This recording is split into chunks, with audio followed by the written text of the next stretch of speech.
The Parthenon, Mykonos, Santorini, Ephesus. Is this how you envision your Greek island cruise? Well, hop on board to see and learn more about these magnificent sights and more with this traveling doctor. Let's go. Welcome to the Traveling Doctor, where I take you on my journeys around the U.S. and the world. I am Dr. Holly Clemens, board-certified family physician. I have been traveling around the U.S. providing medical care to communities with a need for a family physician. I see the sights while on my work assignments and on my own adventures around the world. Many of you may not have heard of traveling doctors. We're also known as Locum Tenens physicians. But you may be more familiar with traveling nurses. Similar job, doctors versus nurses. This great job allows me the opportunity to fill in at clinics that are temporarily lacking a family doctor. It also allows me more freedom to travel. If you want to pack your virtual bags and join me, then click the subscribe button to see my upcoming videos. Click the like button if you like what you see and want to support the channel. Well, let's get started with my most recent travels to the Greek Isles. I recently traveled with Celebrity Cruise Lines on the Celebrity Infinity for a 9-night Greece, Malta, and Spain cruise. We flew to Athens, Greece, 2 days prior to embarkation to ensure we didn't miss our boat, and also to visit an amazing historic city. When I think of Athens, I think of the Olympics and ancient ruins like the Parthenon and the Acropolis. What I failed to remember is that Athens is a thoroughly modern city built on and around an ancient city. So I was definitely surrounded by bustling metropolis as soon as we landed. But when in Athens, you must visit the Acropolis. The Acropolis is home to the famous Parthenon and the Temple of Athena Nike. This place gets very crowded very quickly, especially after the tourists from the cruise ships start trickling in after 9 a.m. So I recommend you arrive like we did right at 8 in the morning to beat the crowds. We used an excellent free guide from Rick Steves Travels, which you can download to your phone before you go to the Parthenon. And once there, this ancient monument to the gods seems massive, and it's made from floor to pillar of just marble. Those marble walkways and steps are very slippery and uneven, so be sure to wear good shoes. We purchased our tickets the day before to avoid the long ticket line in the morning. You can purchase an e-ticket at the Hellenic Heritage website or a physical ticket at one of the 7 historic sites in town. There's a link to another one of my videos above with more detail. At the base of the Acropolis is the Acropolis Museum. This museum is a wonderful museum about the history and the excavation of the Acropolis. It has a separate admission fee from the historic site though, so you can buy a ticket in person once they're at the museum or in advance online via the Acropolis Museum website. And we purchased our tickets online while waiting in line to get to the museum. So it was simple. After exploring the city, we embarked on the beautiful Celebrity Infinity.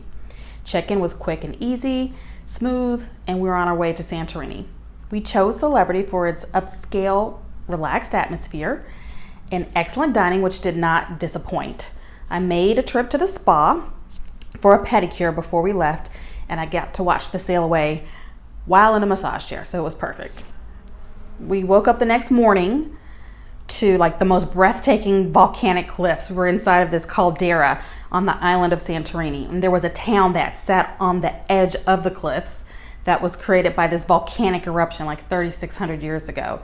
It created this large basin in the center of the island, which flooded with seawater. And it's thought to be the origins of the stories of the lost city of Atlantis. The community built these cave-like homes on the cliffside to prevent pirates from invading and getting up there. And I can just imagine no pirate would want to scale those cliffs. When you arrive at the island of Santorini by cruise ship, you're actually arriving at the port town of Fira. The most famous views that you see like all over Instagram from Santorini is actually from the town of Aya. To get there, you first have to get to the top. So there is the free option of the traditional 600-step winding staircase to the top, if you're brave enough to climb it. If you're not that able, you may want to consider a donkey ride at the cost of €10 per person. Both options come with the aroma and the sights of donkey manure if you're so interested, but we opted for the cable car. The cable car may have a very long line winding through the town, but is the least taxing option at €6 one way. We waited about 30 minutes in line at the end of September when we went, and this was like at the end of tourist season when it was coming to an end. So once you're at the top, you're immediately thrust into a series of like those iconic whitewashed narrow streets full of souvenir shops, restaurants, cliffside hotels. If you have the chance, definitely eat at a restaurant with the view of the cliffs and the caldera. It's not only one of the most beautiful lunches you'll ever have, but also a great way to get like those amazing photographs you're wanting to get. Just outside of this souvenir area is where you'll find more open space, cabs, and tour guide offices. We stopped at a company called Blue Wave Travel, and we weren't disappointed. Our group before paid a combined total of $150 for a 3-hour around the island tour. They're not sponsoring me, but I'm just saying, hey, I enjoyed them.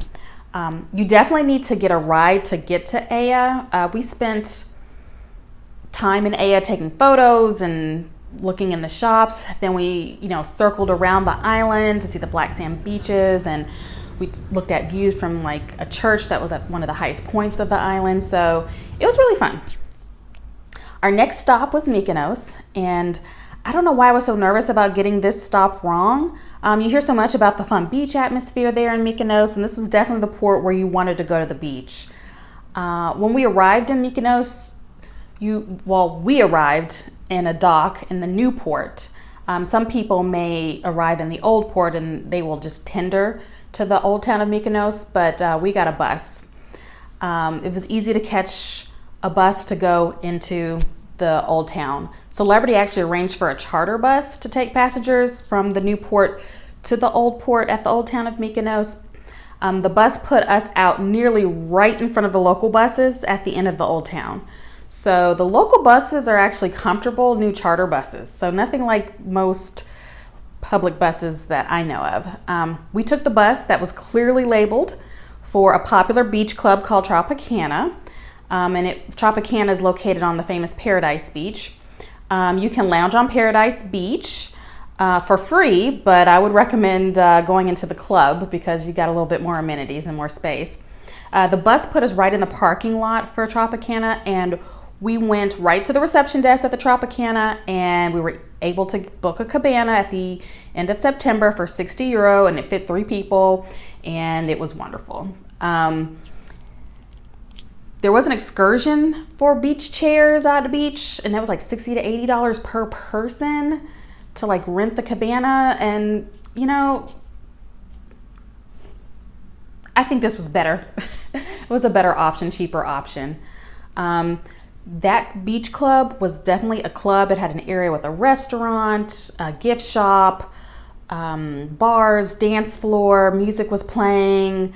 It was a lot of fun. I recommend it. We ended the evening seeing the famous windmills that are in downtown Mykonos in the old town, and got to see a spectacular sunset. The next morning, we were in Kusadasi, Turkey. This is a bustling modern port city. It's probably worth exploring on your own, but we did do a crew-sponsored excursion. We took a bus tour that visited the ancient city of Ephesus. You may be familiar with Ephesus from the Bible's book of Ephesians. Even if you're not a Christian, you will find this city intriguing, as this is an amazingly preserved ancient city. The streets, libraries, arenas, temples, townhouses are all made of marble. Apparently Julius Caesar and Cleopatra marked their visit to the city with a grand procession, which at the end of our tour, actors recreated. For the tourists, there are a variety of tours that you can take inside different areas of this large, like ancient city. So plan to spend a large portion of your day there. Before we head to the next stop, be sure to hit the like and subscribe button to see more of my travel journeys. The next cruise destination was Rhodes. This old town was like a walled city with a main entrance within a comfortable walking distance from the cruise port. So once you enter town, you see the ruins of an old church and several buildings dedicated to like kitschy restaurants and giant beers, giant beers, cocktails and souvenirs. So take some good pictures there. We walked around the quiet back alleys and settled like on the small restaurant attached to a little hotel. There is a Jewish museum you can visit and a walking tour around the top of the wall, around the walled city. Some of the other passengers took the hop-on, hop-off buses into the more modern parts of town and had a good day. We just peeked into some old ruins of churches and headed back to the ship because we were exhausted and we were ready for a sea day.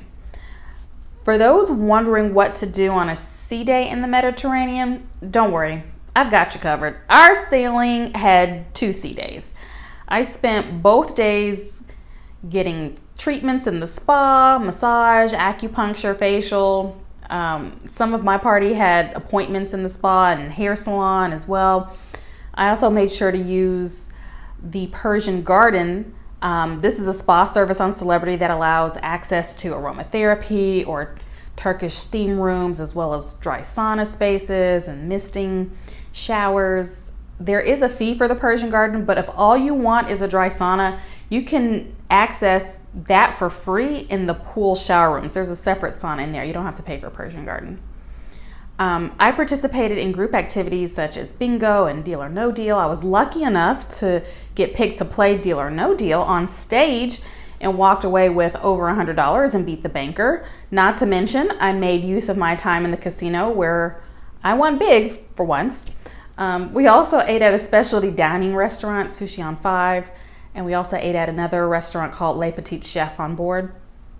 There were comedy shows, evening musical performances in the main theater, silent disco, trivia games, contests, shopping. There were movies on the Lido deck, basketball, soccer courts, table tennis, and of course the pool and alcohol. I wasn't bored. I was never bored.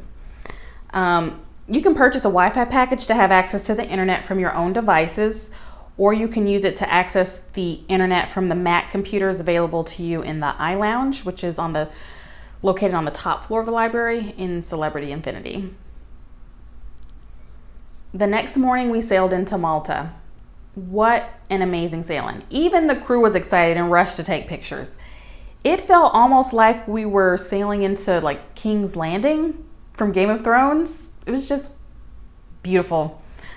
We took a crew-sponsored excursion that day. We visited the National Garden, which is a small park adjacent to the Prime Minister's residence. And that was followed by a trip to a winery for a wine tasting, then a glass blowing shop. We felt that excursion was not actually worth the expense. The better option was just to like walk into town and explore the beautiful old town. I ate a wonderful large seafood platter in the shadow of like the bell tower of St. John's Cathedral. Great value. Malta was the medieval headquarters of the Knights of the Order of St. John. They created the walled portion of the old city and built an amazing cathedral. You can enter for a fee. The tour comes with an audio guide and describes the history of the knights, the architecture and the art. All of the art is stunning and ornate. Every inch of the wall, the floor, the ceiling was like an excuse for art and gold. But the highlight is at the end of the tour when you enter the simply decorated room that's housing the art of Caravaggio.